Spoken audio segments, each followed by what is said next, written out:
que é, gente? Será que aconteceu? Fui eu que caí ou... Estão me Acho que ouvindo? você que caiu. Mas já retornou, então tá bom. Tá, então beleza. Então fui eu que levei. Minha internet hoje está meio ruim, viu, gente? Já levei uns 2 tombos. Mas vamos lá. Boa noite a todos. Estamos de volta, dando continuidade aos nossos estudos. Nós estamos falando agora sobre as doenças psicossomáticas. Depois nós vamos adentrar em algumas particularidades das doenças que estão mais em voga nesse atual momento, principalmente depois da pandemia. Nós temos aí vários estudos com psiquiatras, neuros, colocando que o fato de ter ocorrido esse isolamento e a questão do medo, isso estendeu muito as doenças psicossomáticas. Então, nós começamos a aula passada e nós paramos aqui nesses slides, né? Você sabe o que são doenças psicossomáticas? Então, o que são essas doenças? Também conhecida como somatização ou transtorno somatoforme. O que é transtorno somatoforme? O próprio nome já fala, a soma de vários sintomas, né? Dessa somatização de características de doenças emocionais. E essas doenças psicossomáticas, elas são desordens emocionais ou muitas vezes psiquiátricas que afetam também o funcionamento dos órgãos do nosso corpo. Esses desajustes provocam múltiplas queixas físicas que podem surgir em diferentes partes do corpo. O surgimento dessas doenças admite certa complexidade, pois elas podem desencadear dores generalizadas, diarreia, constipação, tremores das extremidades, manchas na pele, falta de ar e por aí afora.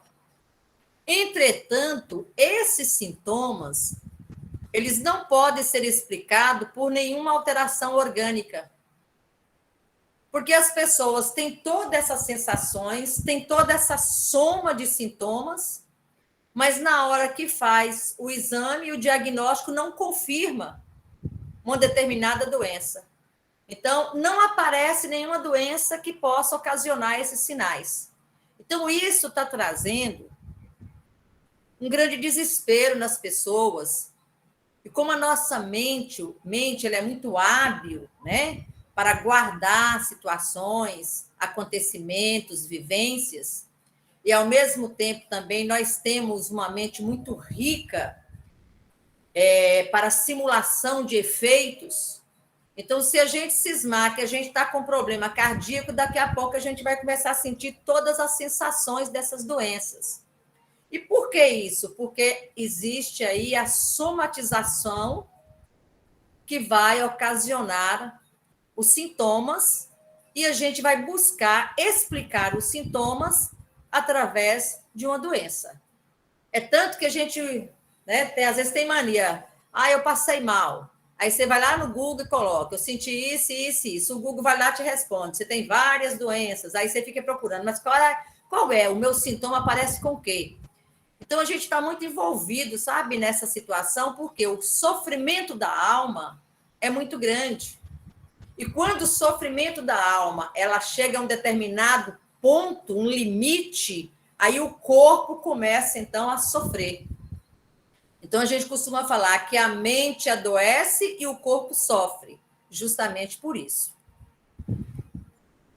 Então, nós temos aqui a afinidade que existe entre corpo e mente é muito grande. É uma conexão muito forte. Quando um é atingido, o outro é influenciado. Então, o estado mental ele tem muito a ver com a saúde física, né? Mente sã, corpo são. A gente costuma falar muito isso. Isso é uma fala que é dos orientais. E nós abraçamos isso aí porque a gente percebe que isso é verdadeiro, que isso é ciência, é fato. Então, porém, poucos compreendem o poder que exerce a mente sobre o corpo. Eu acredito que nesse exato momento da vida, nesse século XXI, é que nós estamos aprendendo a escutar a nós mesmos, a vasculhar as nossas escuridões, a sentir, né, as nossas emoções, perceber os nossos sentimentos e quais são as situações externas que mexem conosco e, em especial, os nossos pensamentos. Porque quando a gente fala desse autodescobrimento, dessa autoconsciência, é o momento em que nós estamos buscando mergulhar em nós mesmos. É hora de olhar para dentro de nós. É um momento extremamente importante que a gente atravessa nessa transição planetária por todas as problemáticas em todas as áreas que estamos enfrentando. É o momento da gente ter essa convivência, essa coletividade, mas, ao mesmo tempo, uma atenção muito grande em nós. Uma observação quase que constante, né, de nós mesmos. Então, grande parte das doenças que afligem a humanidade tem sua origem na mente e podem ser curadas pela restauração da mente à saúde. Enfermidades mentais, ela prevalece em todas as partes. Ela não é uma doença nova. Ela advém desde os primórdios das civilizações. Nós temos histórias, fatos de quando acontecia na família de vir pessoas com problemas mentais, o que eles faziam? Isolavam aquela pessoa, colocavam muitas vezes numa jaula. Por quê? Porque a mente afetada, doente, muitas vezes vinha através de agressão. Não tinha palavras que pudesse expressar a dor da alma, aí bota a agressão como uma forma de defesa. Então, por essa agressão, muitos pais, o que fazia? Colocava o filho isolado, né? Então, até pouco tempo, a gente sabe dessa questão de crianças especiais, graças a Deus está se abrindo, está se ampliando através da ciência, mas era muito normal numa família, principalmente uma família assim, né, com elevação financeira, quando tinha um filho com algum transtorno, alguma coisa, ele era sempre jogado no cantinho, escondidinho, como se ele não existisse. Por quê? Primeiro, por vergonha, né, por falta de tolerância, por falta de amor. Então, era jogado para o campo, escanteado.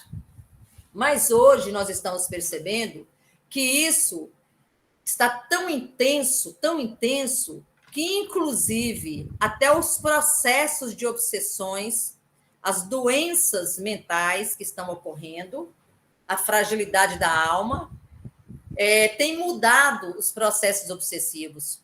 Na maioria das pessoas que estão buscando o centro espírita, ou outro templo que seja, em busca da cura da alma, estão se valendo muito dessa proposta.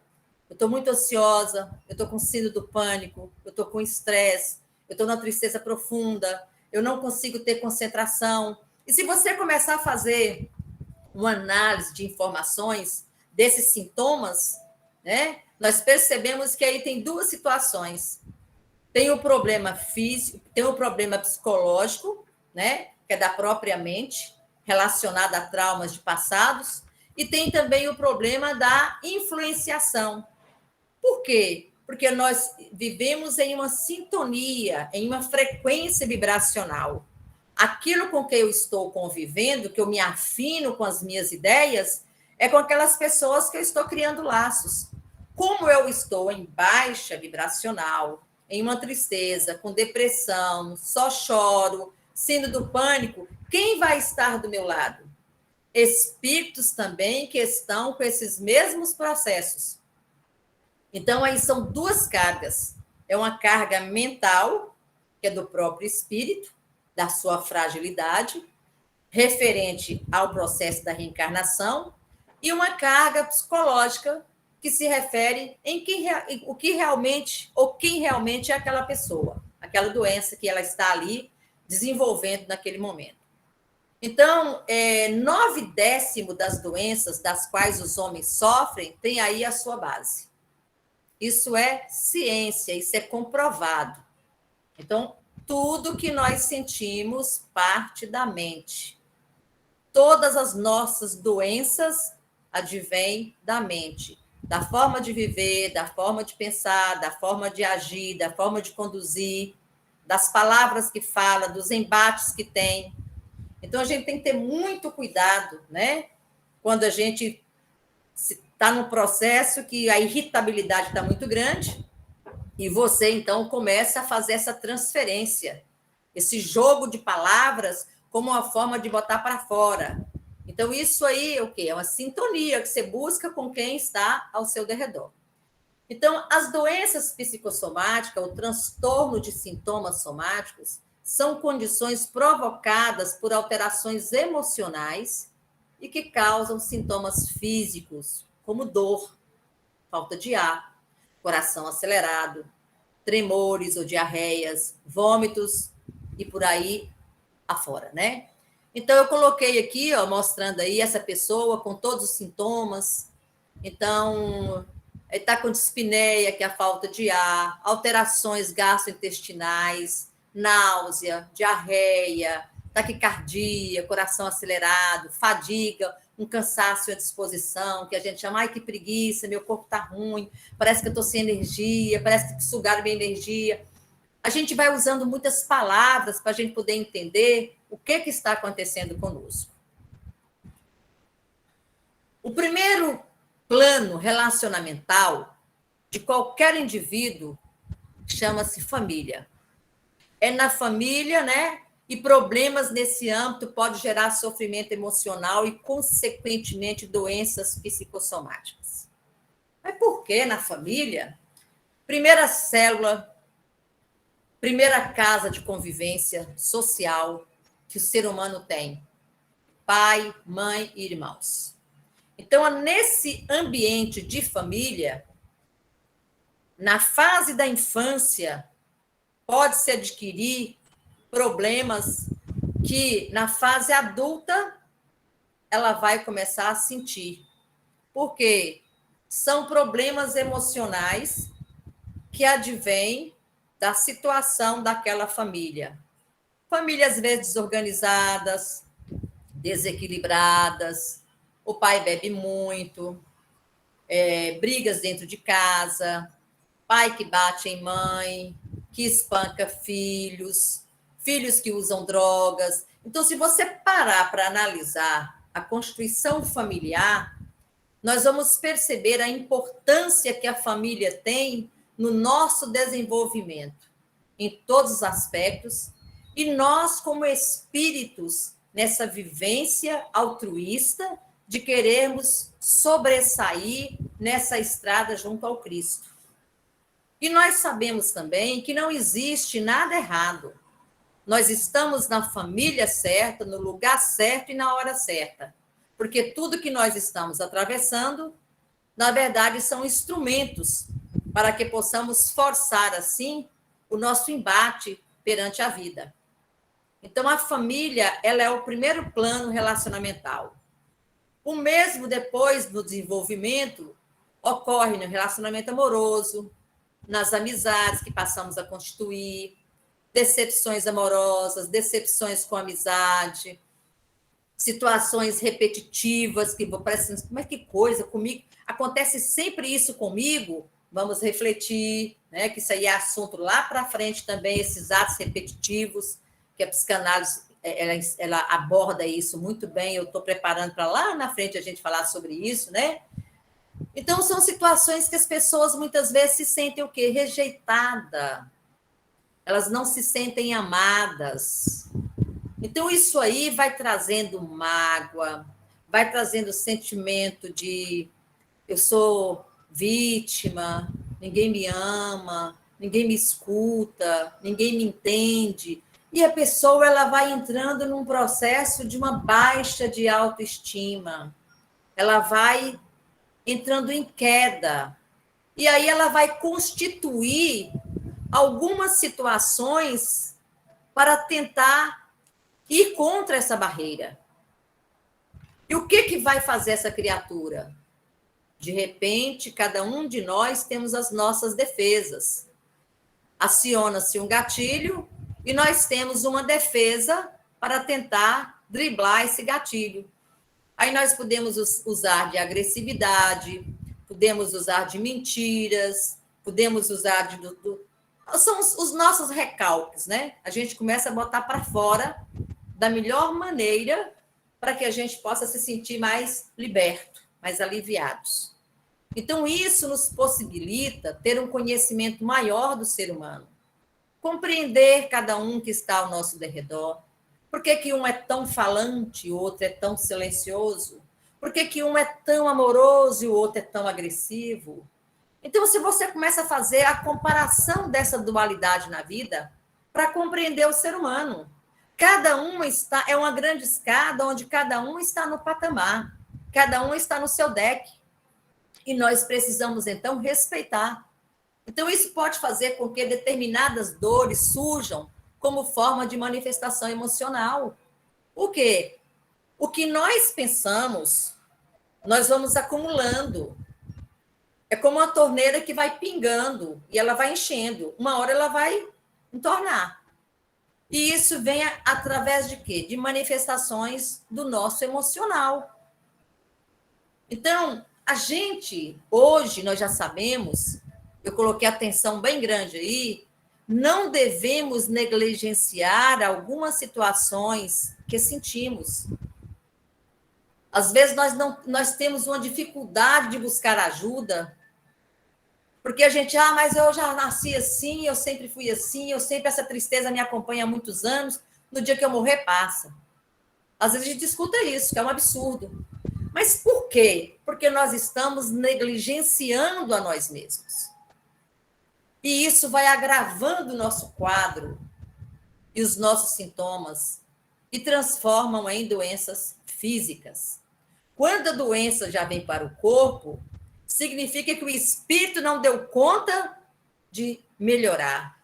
Significa que o espírito não deu conta de transpor essa barreira. Então, nós nunca devemos deixar negligenciar essa situação, ou seja, esses sintomas das nossas doenças.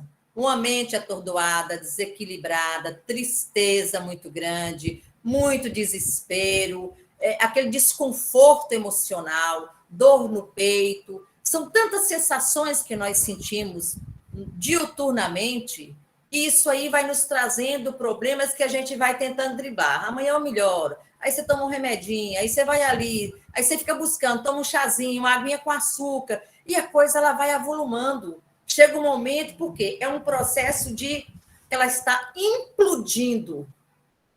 Quando nós passamos a negligenciar os nossos sintomas das doenças psicossomáticas, nós começamos a implodir. No momento em que nós passamos a não nos observar, e essa negligência vai aumentando, aí vai acontecer o quê? Uma explosão. Aí a gente explode, põe para fora, e às vezes vem da pior maneira. Então, a gente tem que ter muito cuidado com essa situação emocional que vivenciamos, para sempre estar atento, constantemente atento a nos observar. As emoções incontroladas e os pensamentos negativos desencadeiam desequilíbrios mentais que sobrecarregam as funções orgânicas e atrapalham o funcionamento do corpo. Nós já temos consciência que tudo nasce na nossa mente. Tudo que pensamos, né, tudo que construímos, essa energia ininterrupta que são os pensamentos, são energia que nós criamos.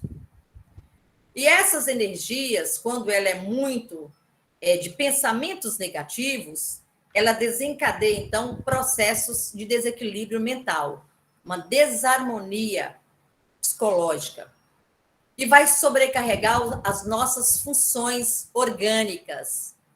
Aí o nosso corpo começa, então, a reagir aos nossos pensamentos ou o nosso acúmulo de situações negativas.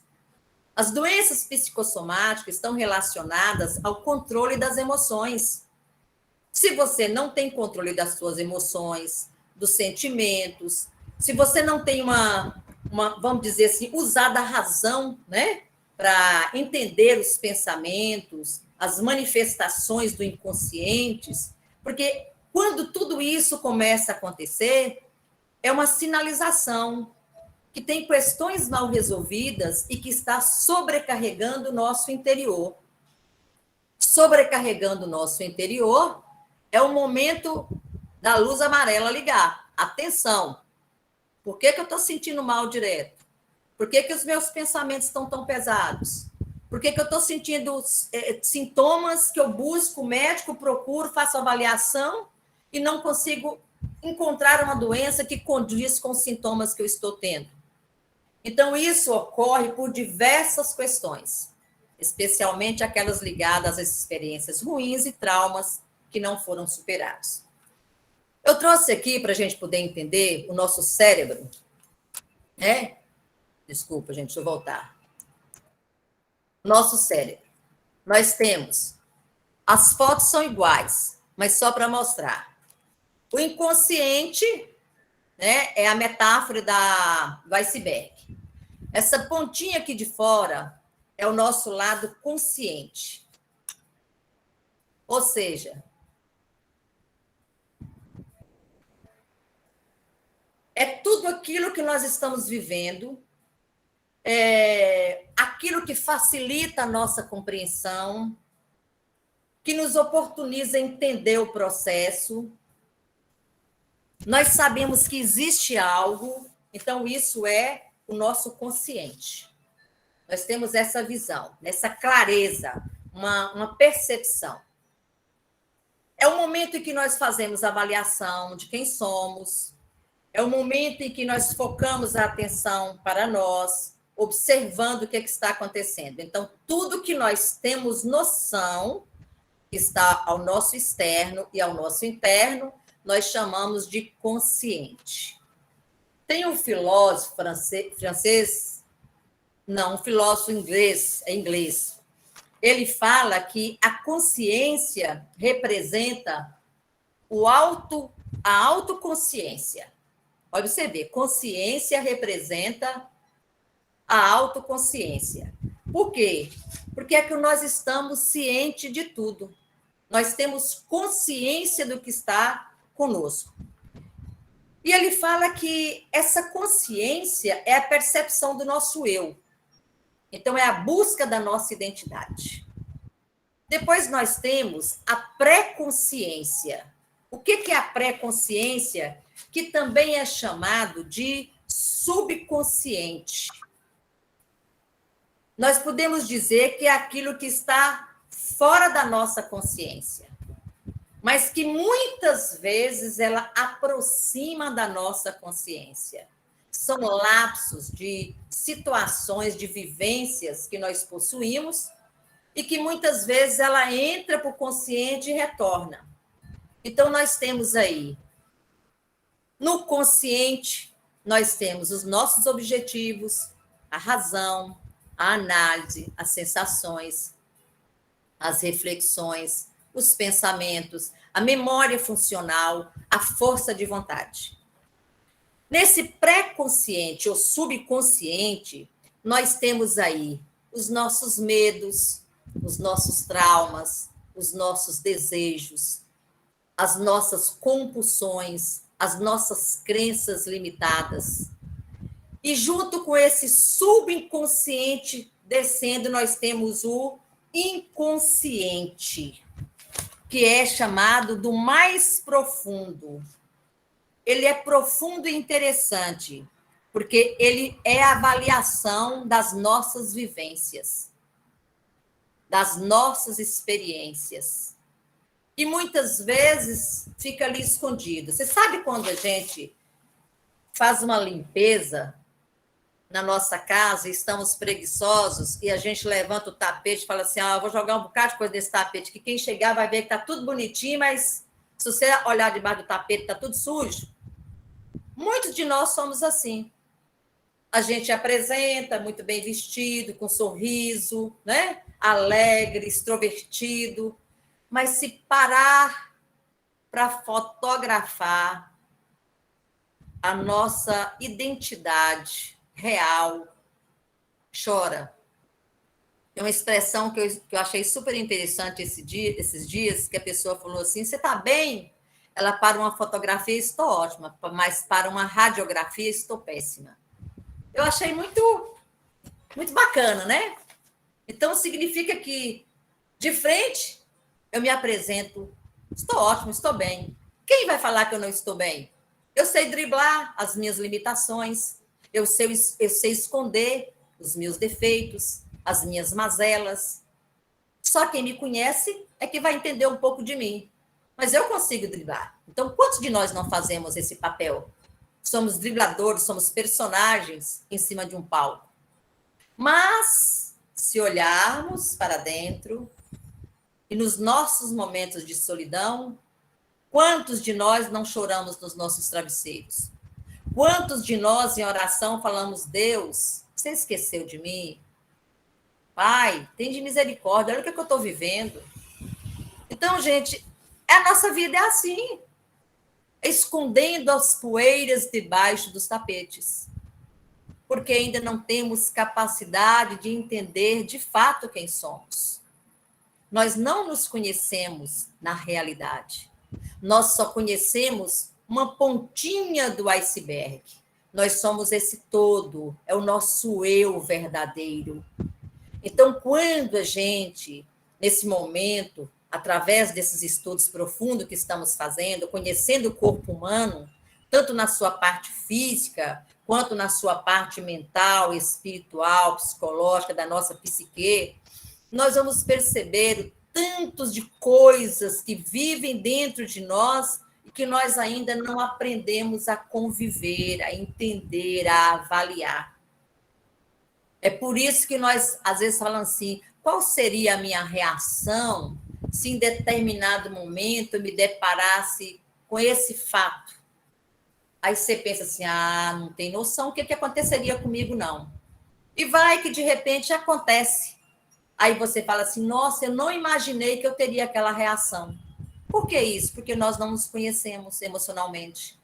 Nós não sabemos qual a reação que nós temos perante determinadas situações. E isso é que vai adoecendo a nossa alma. Porque são os nossos recalques que a gente vai guardando e não muitas vezes não deixa aflorar.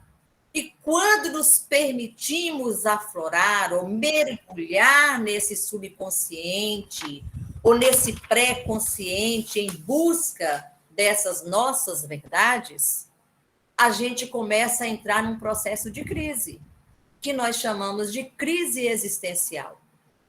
Quem nunca passou? Quem nunca viveu? Aquele momento você fala assim, para que eu quero descer. Eu quero ficar nessa estação aqui agora, né? Para, porque eu tenho que ter um momento meu. Não conversa comigo, parou aqui agora, basta. É aquele momento em que você fala, eu preciso de me ouvir, de me escutar, de estar comigo para esse autoconhecimento, para essa libertação. E quando a gente encontra essa oportunidade ou essa realização, né, de não mais negligenciar esses sintomas, a gente vai buscar a ajuda. E quem que a gente busca? Os terapeutas, os neuros, os psiquiatras, pessoas que estudam e que têm a capacidade de fazer uma leitura do que está ocorrendo, e ali ele vai nos ajudando a abrir as nossas portas, clareando as nossas mentes, nos mostrando de verdade quem somos, experimentar as nossas ruínas, compreender os nossos traumas, nos trazendo de volta a uma realidade, a um amadurecimento. Porque quando a gente estuda a questão da infância, a fase da infância, a gente vai percebendo a interação e a integração do ser humano na sua vida adulta e na sua fase, vamos dizer, da terceira idade.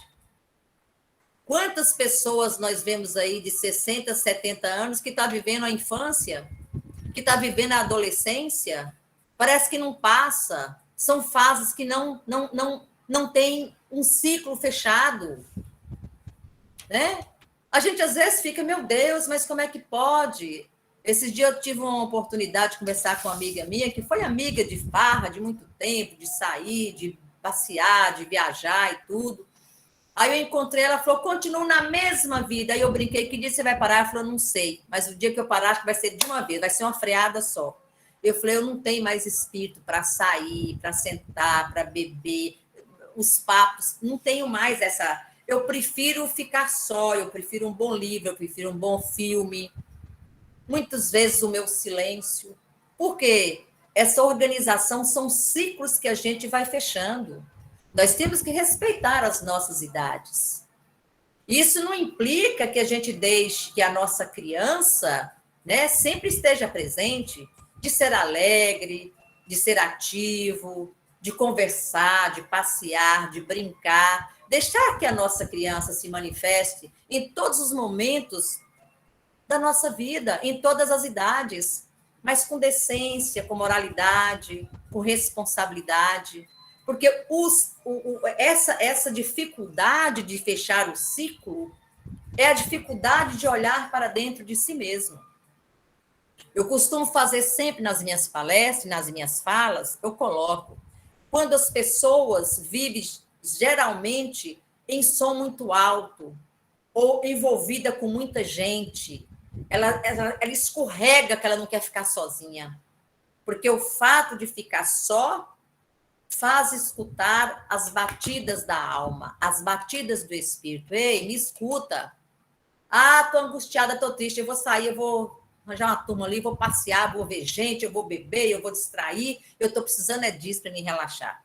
Será que é disso? Às vezes a gente precisa, porque nós somos ser social. Mas será que nesse momento nós não estamos negligenciando as nossas dores da alma? Nós não estamos usando de instrumentos indevidos? Nós não estamos tendo atitudes equivocadas? Ou protelando uma situação que deveríamos abrir esse mapa de quem somos de verdade, para que a gente possa superar todas as nossas dificuldades e limitações? Nós estamos aqui para crescer, como ser iluminados que somos, porque somos uma centelha divina, e essa necessidade de crescimento, ela é do coletivo, mas ela inicia com o individual. Eu preciso fazer o meu autodescobrimento para a convivência com todos que estão ao meu redor, para que meu olhar seja mais atencioso, amável e dócil com aqueles que estão à minha volta, para que meu julgamento pare, para que a minha crítica seja exterminada. Porque uma vez que eu me compreendo como um ser incompleto e em construção, eu passo também a construir e a ver o outro da mesma forma. Né? Então, é isso que a gente tem que buscar. Então, os eventos traumáticos, eles costumam trazer muitos prejuízos à nossa vida emocional, de qualquer pessoa, né? Porque a pessoa já encontra fragilizada. E com esses eventos, os traumas são maiores. Às vezes, uma situação para um passa despercebido, para outro é uma dor insuportável. Por quê? Porque cada um é um. Cada um na sua individualidade, cada um no seu processo. Então, nós vamos parando por aqui, que esse assunto é gostoso, ele é profundo, mas, ao mesmo tempo, ele é fácil também de ser entendido, né? Nós vamos falar dos traumas, começar dos nossos traumas da infância, desses sintomas, ou melhor, dessa agregação de emoções e sentimentos que vem lá de baixo, que vem do início, que vem de nós na formação dos nossos valores, dentro da nossa célula maior, que é a família, para que nos tornemos seres humanos mais equilibrados. Mas aí a gente volta lá no nosso passado. Como era a minha família? Como é a minha família? Quem era eu perante a minha família? Quais as atitudes que eu tinha? E a gente nunca deve se colocar como vítima, pelo contrário, como algoz. Porque a gente tem mania de apontar o dedo para o outro. Foi você que me fez ficar assim. Não, fui eu que fiz eu ser do jeito que eu sou. Quando nós descobrirmos que nós somos culpados de tudo que nos ocorre, nós já demos um passo à frente. Ninguém tem culpa do que acontece comigo, a não ser eu própria. Tudo depende de mim. Fui eu que pensei, fui eu que tive a atitude, fui eu que enfrentei, eu que guardei o trauma, eu que não soube enfrentar o trauma, eu que guardei a mágoa. Então, são situações que a gente, da nossa vivência, e nós precisamos nos respeitar, nos amar de verdade, nos compreender, saber que nós estamos aqui para melhorar. Somos alunos do Cristo. E a cartilha dele é o amor, é o evangelho. Então, quando a gente tem essa percepção de vida, que nós somos espírito e ao mesmo tempo temos, né, a nossa carne, então esse corpo sagrado que Deus nos permitiu estar aqui, ele está aliado mente e corpo. É uma conexão muito forte. Então tudo que eu penso, eu sinto. E quando a gente compreende isso, a gente vai chegando, então, nas nossas mazelas, nas nossas dificuldades. Então, próxima aula, nós vamos começar a falar um pouquinho dos traumas, né? Eu vou entrar um pouco na psicanálise, que eu acho que vai ajudar um pouco as pessoas, primeiramente a mim mesmo. E é bom a gente entender e compreender e ter um olhar diferenciado, em especial para as crianças. Se nós, pais, professores, tios, avós, sejamos quem estivermos lidando com crianças, esse esclarecimento vai fazer a gente calar muitas frases que falamos. Você é burro, você é doido, você é cis. Quantas vezes nós falamos e a gente pensa que ali são palavras soltas no ar e que isso não vai ter nenhuma consequência. Pelo contrário, vai ter consequências seríssimas lá atrás. Mas a culpa é minha? Em parte, sim, porque você levou. Mas a criança, ela guardou, ela adquiriu. É um espírito em evolução. E ele tem os quartinhos escuros, que muitas vezes os recalques caem ali dentro. E vai ser difícil para abrir. Então, a gente está vendo hoje uma leva muito grande de crianças depressivas, de crianças em suicídios. Por quê, meu Deus? Será porque é hora da gente entender os nossos traumas, as nossas dificuldades, as nossas mazelas. E lidar com elas não são fáceis, em absoluto.